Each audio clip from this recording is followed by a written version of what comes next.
दिल वो उज़्व है कि बदन की सल्तनत का बादशाह है और अक्ल फ़हम का महल है। कस्त, इख्तियार, रज़ा और इनकार का मंशा है।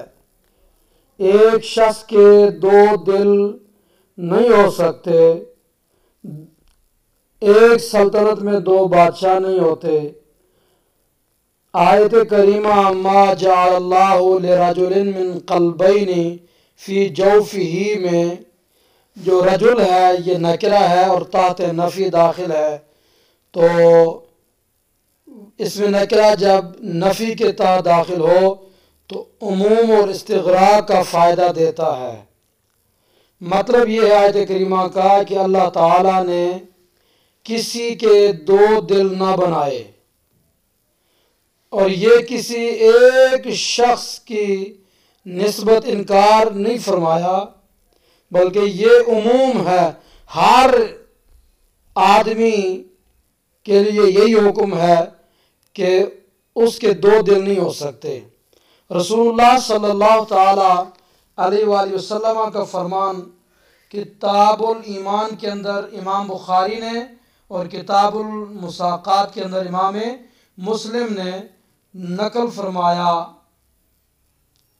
कि रसूलुल्लाह सल्लल्लाहु अलैहि वसल्लम ने फरमाया, अला व इन्ना फिल जसदी मुदगतन इज़ा सलुहत सलुहल जसदु कुल्लुहु व इज़ा फसदत फसदल जसदु कुल्लुहु अला वहियल क़ल्ब।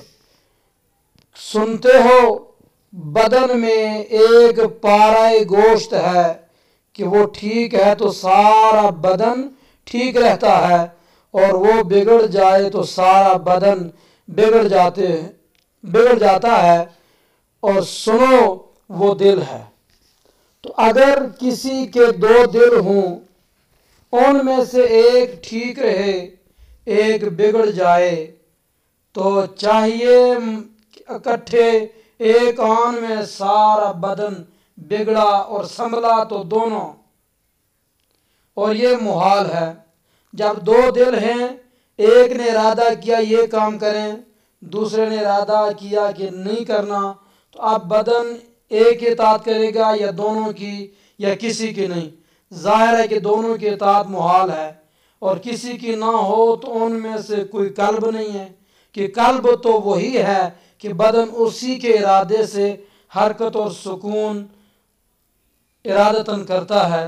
और अगर एक की इताअत करेगा दूसरे की नहीं, तो जिसकी इताअत करेगा वही दिल है, और दूसरा एक गोश्त का लोथड़ा है कि बदन में दिल की सूरत पर पैदा हो गया।